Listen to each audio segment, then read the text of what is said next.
Hello students, welcome back to information technology and programming class IP class. बच्चों, आप सभी को पता है हमने हमारे सिलेबस में हमारे आईपी में इंफॉर्मेशन टेक्नोलॉजी एंड प्रोग्रामिंग में 3 चैप्टर कंप्लीट कर लिए हैं। चैप्टर नंबर 1 जिसका नाम डेटा स्ट्रक्चर था, चैप्टर नंबर 2 जिसका नाम एरे था और चैप्टर नंबर 3 जिसका नाम सॉर्टिंग था। और सॉर्टिंग के 5 मेथड हमने डिस्कस कर लिए हैं। 5 मेथड से एलिमेंट्स को सॉर्ट करना सीख लिया। आज आईपी में 12th स्टैंडर्ड में हम हमारे सिलेबस का चैप्टर नंबर 4 शुरू करने वाले हैं जिसका नाम है स्टैक एंड क्यू। क्या नाम है बेटा? Stack and Q.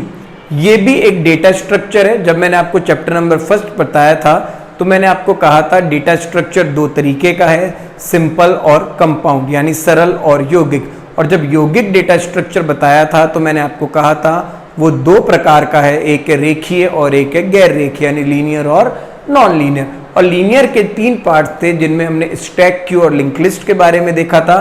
तो आज से हम कंपाउंड डेटा स्ट्रक्चर के, लीनियर डेटा स्ट्रक्चर के जो टाइप्स हैं उन्हें आज से हम पढ़ना शुरू कर रहे हैं। और वो चैप्टर नंबर 4 में हमें एक्सप्लेनेशन के साथ दिए हुए हैं, बड़े रूप में दिए हुए हैं, और इसीलिए चैप्टर नंबर 4 का नाम है स्टैक एंड क्यू। एक डेटा स्ट्रक्चर स्टैक है और एक डेटा स्ट्रक्चर क्यू है। तो इस चैप्टर में हमें पढ़ना होगा स्टैक क्या होता है और स्टैक पे हम कितने प्रकार के ऑपरेशंस को परफॉर्म करते हैं। ऐसे ही हमें ये पढ़ना होगा क्यू में हम क्या होता है, क्यू में हम कितने प्रकार के ऑपरेशंस को परफॉर्म करते हैं। ये दोनों चीजें हमें यहाँ पे डिस्कस करनी होगी। प्लस इस चैप्टर के अंदर हमें एक चीज और डिस्कस करनी होगी जिसका नाम होगा नोटेशन। क्या नाम होगा? नोटेशन। की एक्चुअल में नोटेशंस क्या होते हैं, हमें ये नोटेशंस भी चैप्टर नंबर 4 के अंदर डिस्कस करने होंगे, चैप्टर नंबर 4 के साथ पढ़ने होंगे। तो आज की क्लास को हम शुरू करते हैं हमारे चैप्टर नंबर 4 के साथ। और चैप्टर नंबर 4 का स्टैक क्यू को नोटेशन के बाद पढ़ेंगे। सबसे पहले क्लास शुरू कर रहे हैं नोटेशन वाले टॉपिक के साथ। तो आज हमारा टॉपिक होने वाला है नोटेशन, जो केवल एक क्लास का टॉपिक है और स्टैक क्यू की 2 क्लासेस के अंदर कंप्लीट कर पाएंगे जब भी वो हो पाएगा। तो नोटेशंस क्या होती है आज हमें यही देखना है। नोटेशन को समझने से पहले क्या आप सभी जानते हो एक्सप्रेशन क्या होती है? कंप्यूटर के अंदर एक्सप्रेशन क्या होती है? आप सभी ने 11th में देखा होगा 2 नंबर को जोड़ने का प्रोग्राम, और 2 नंबर को जोड़ने के प्रोग्राम का एक लॉजिक था C = A+B। C = A+B। तो ये एक एक्सप्रेशन है। क्या है? ये एक एक्सप्रेशन है। एक्सप्रेशन वो होती है जो ऑपरेटर और ऑपरेंड्स से मिलके बनती है, यानी equals to, plus, minus, into, divide, equals to, less than, percent, कुछ भी, ये जितने भी सिंबल्स हैं ये सब तो क्या होते हैं? ऑपरेटर्स होते हैं। क्या होते हैं? ऑपरेटर्स। और आप जो वेरिएबल डिक्लेयर करते हो ना, int A B C D, तो सी ए बी, ये सब क्या होते हैं? ऑपरेंड्स होते हैं। तो एक्सप्रेशन क्या होती है? एक्सप्रेशन ऑपरेंड्स और ऑपरेटर से मिलके बनती है। Combination of operands and operator is known as expression. Notation को समझने से पहले तुम्हें पता होना चाहिए एक्सप्रेशन क्या होती है। तो एक्सप्रेशन होती है जो ऑपरेटर यानी इन चिन्हों से और हमारे वेरिएबल के नाम जो हमारे ऑपरेंड्स हैं उनसे मिलके जो बनती है उसे हम क्या कहते हैं? एक्सप्रेशन कहते हैं। क्या कहते हैं बेटा? एक्सप्रेशन। क्लियर है सभी को? जैसे फॉर एग्जांपल मैंने लिखा A+B, तो जो A+B है ना, ये क्या है? एक तरीके की एक्सप्रेशन है जो 2 ऑपरेंड A और B और एक ऑपरेटर प्लस से मिलके बनी है। तो ये तो क्या होती है हमारी? ये तो होती है बेटा हमारी एक्सप्रेशन। और अब हमें पढ़ना है एक्सप्रेशन के साथ अगला टॉपिक जो है नोटेशन क्या है। तो नोटेशन शुरू करते हैं। किसी एक्सप्रेशन को लिखने का जो तरीका है, किसी एक्सप्रेशन को लिखने का जो तरीका है उसे ही हम क्या कहते हैं? उससे ही हम कहते हैं नोटेशन। क्या कहते हैं? नोटेशन। ये सब मैंने एक्सप्रेशन लिखी है, इन्हें लिखने का जो तरीका है उस तरीके को ही हम क्या कहते हैं?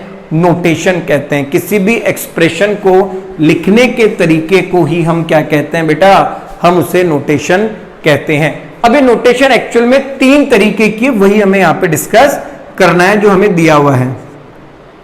पहला तरीका है जिसका नाम है पोस्टफिक्स, दूसरा तरीका है जिसका नाम है इनफिक्स, और तीसरा तरीका है जिसका नाम है प्रीफिक्स। पोस्टफिक्स, इनफिक्स और प्रीफिक्स, इन तीनों तरीके से हम एक्सप्रेशन को लिख सकते हैं, और ये तीनों ही क्या है, नोटेशन, यानी postfix notation, prefix notation, sorry infix notation और प्रीफिक्स नोटेशन।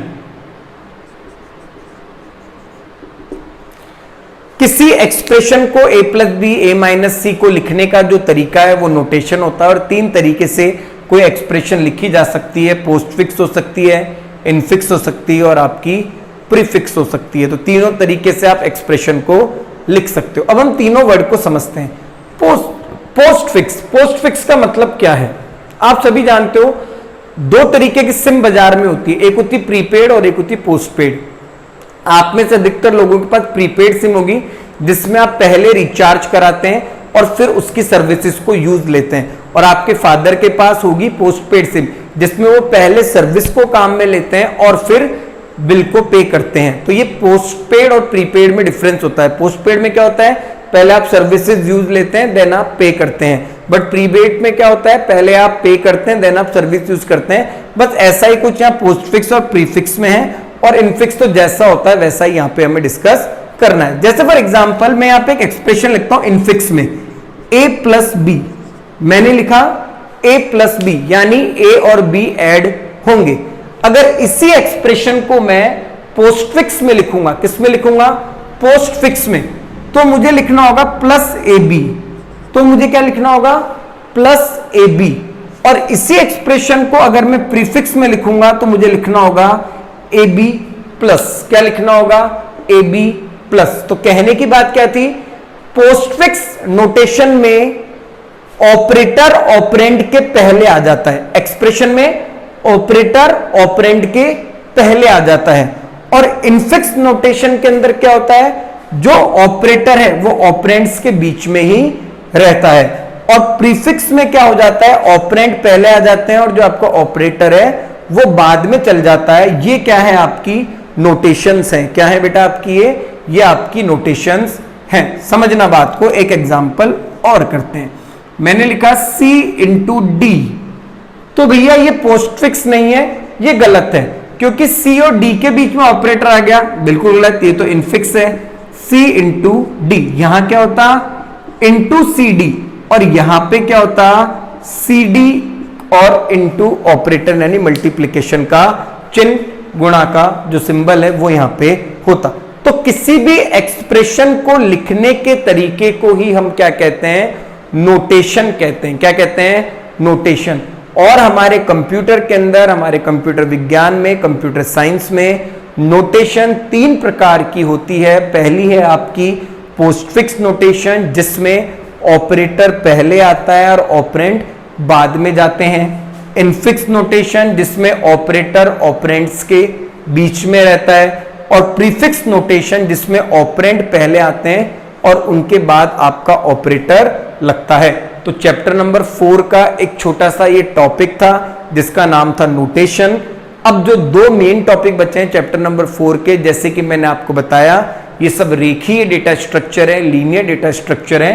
तो स्टैक और क्यू हम डिस्कस करेंगे हमारी नेक्स्ट क्लास में। आई होप कि आप सभी को चैप्टर नंबर 4 का जो एक टॉपिक है जिसका नाम नोटेशन है, नोटेशन समझ आया होगा।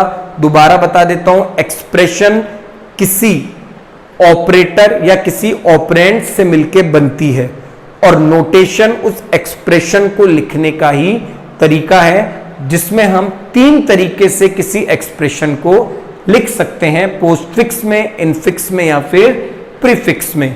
ठीक है बेटा, तो आई होप आप सभी को समझ आया होगा नोटेशंस। नेक्स्ट क्लास में स्टैक पढ़ेंगे, नेक्स्ट के बाद क्यू पढ़ेंगे। क्लियर है बेटा? Okay students, thank you.